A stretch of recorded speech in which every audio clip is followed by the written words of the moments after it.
civil authorities from damn near everywhere have issued a drunk Sasquatch alert, effective until midnight November 1st.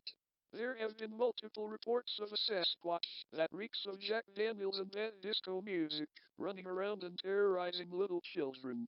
Then the children's parents don't believe them because children are usually fucking stupid anyway.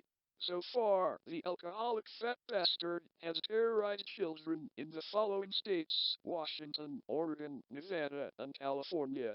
And for some reason, Nova Scotia. Is this the end of the world? Probably. We were all fucked to begin with, and now we're even more fucked.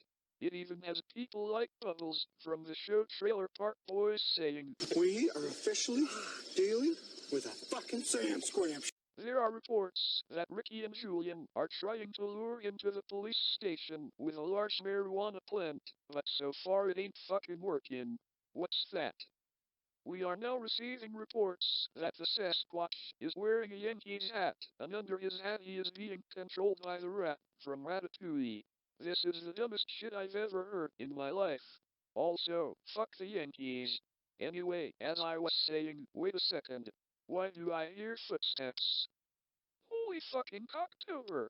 The drunk Sasquatch playing his shitty disco music just entered the EAS headquarters.